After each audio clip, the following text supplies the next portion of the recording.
Buongiorno e bentrovati alla pagina veneziana per quanto riguarda rassegna stampa di TG Plus. Partiamo dalla nuova di Venezia e Mestre, l'urlo delle mamme davanti al tribunale. Questa un pezzo del giornale che va sotto il titolo dei giornali del gruppo. Famiglie persi 116 milioni, mazzata sui conti bancari.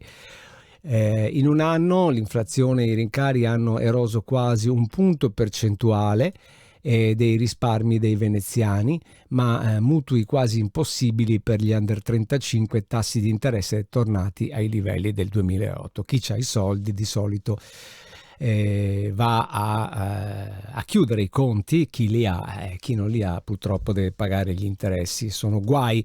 Cibo e musica, così si scaccia il degrado dal quartiere. Queste sono 2 mesi di iniziativa in via Piave, la gente si difende così e essendoci la gente non ci sarà lo spaccio.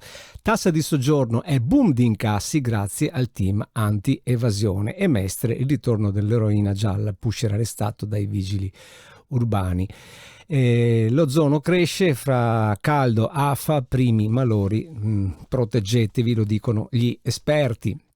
Sul Gazzettino andiamo di nuovo, vedete che c'è la foto, le accuse contro Ilaria, voleva fumare hashish nei paesi come l'Arabia non si può proprio fare, ma le madri gay, l'Italia ha ragione, questo è il titolo di Gazzettino. La Corte Europea dei diritti, giusto non iscrivere i figli nati con utero in affitto, ma sì all'adozione. La ministra dice ora sanatoria per i bimbi, le coppie omosessuali. A Padova ci sono già 2 manifestazioni, abbiamo visto anche sugli altri giornali. Mascherine, arrestati ex deputato e l'ex capo dell'agenzia delle dogane, e qui si parla ancora di quel caso dei ragazzi che hanno sparato alla prof, 9 in condotta, è l'ira del ministro, con 9 in condotta si è promossi, però avevano una media dell'8, quindi erano meritevoli da quel punto di vista, avrebbero dovuto beccare un altro voto in condotta per essere bocciati.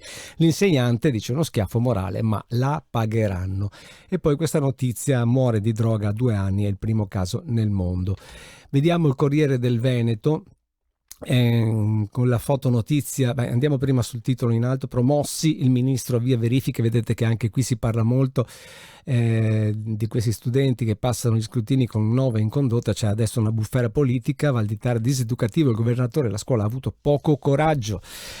Sì, probabilmente era giusto bocciarli, ho quasi perso un occhio, dice lei, ma qualcun altro a 14 anni si può sbagliare, chi merita va promosso, che se lo merita, se i voti erano buoni sono stati promossi. Trevigiana, scelta tra 22.000 candidati, Giulia, italiana, testimone della felicità per la Finlandia. Ma sotto, vedete che qui dopo la lettera di Federica e il pressing sul governo, la tentazione di Zaia, terzo mandato, la gente me lo chiede ogni giorno, infatti è vero, questo lo confermo, l'ho sentito io con le mie orecchie.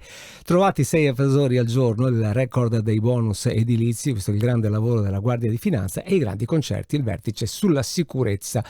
Andiamo a vedere la pagina di Notizie Plus di Venezia, la delegazione thailandese in visita a Venezia per conoscere le politiche per il lavoro del Veneto, per imparare come facciamo qua in Veneto a fare determinate cose.